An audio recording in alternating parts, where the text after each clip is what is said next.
గురువుగారు, అష్టాదశ పురాణాలలో శివపురాణం లేదు. అయినా శివపురాణానికి ఎంతో ప్రశస్తి ఉంది. ఈ శివపురాణం యొక్క ప్రత్యేకత ఏంటో తెలియజేస్తారా?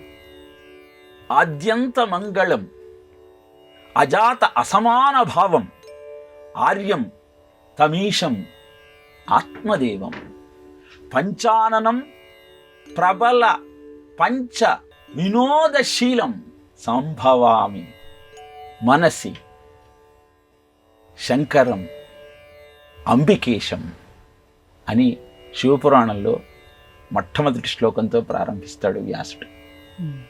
అర్థం ఏమిటి అంటే, ఆద్యంతము మంగళప్రదమే ఆ శివస్వరూపం. 5 ముఖాలతో ప్రబల పంచ వినోదశీలం, సృష్టి స్థితి లయ తిరోధానము అనుగ్రహము అనే 5 లీలలతో ప్రజలనందరినీ కటాక్షిస్తున్నటువంటి పరమాత్మ స్వరూపమే ఆ శివస్వరూపం.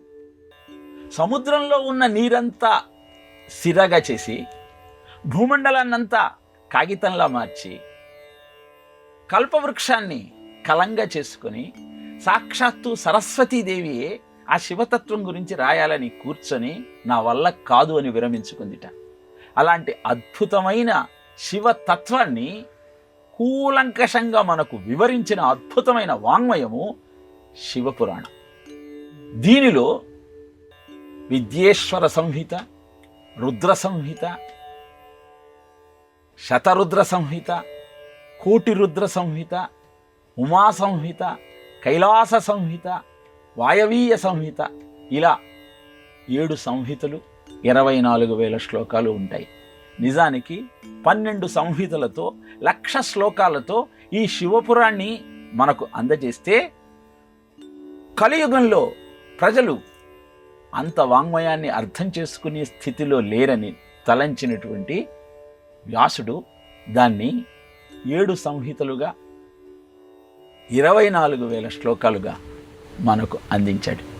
ఈ విద్యేశ్వర సంహితలో అరుణాచలం యొక్క ఆవిర్భావాన్ని, రుద్ర సంహితలో సృష్టిఖండంలో సృష్టి రహస్యాన్ని, సతీ సంహితలో సతీదేవి యొక్క త్యాగాన్ని, పార్వతీ సంహితలో పార్వతీ కళ్యాణాన్ని, కుమారఖండంలో కుమారుని స్వామి యొక్క ఆవిర్భావాన్ని మనకు అద్భుతంగా వివరించారు. అనంతరం శివతత్వాన్ని ఏ విధంగా అర్థం చేసుకోవాలి, శివుడికి లింగాకారం ఎందుకు వచ్చింది, అరూపి రూపి అయినటువంటి ఆ శివుని యొక్క తత్వం ఏమిటి, ఈ విషయాలన్నింటినీ అద్భుతమైన కథా సంవిధానంతో మనకు అందించారు వ్యాస భగవానులు. మనం చెప్పుకునే 12 జ్యోతిర్లింగాల యొక్క ప్రశస్తి మనకు కోటి రుద్ర సంహితలో కనపడుతుంది. ఇలా శివతత్వాన్ని కూలంకషంగా అర్థం చేసుకోవాలన్న భావన నీలో కలిగినట్టయితే మనం ఆ శివపురాణాన్ని అధ్యయనం చేయాలి.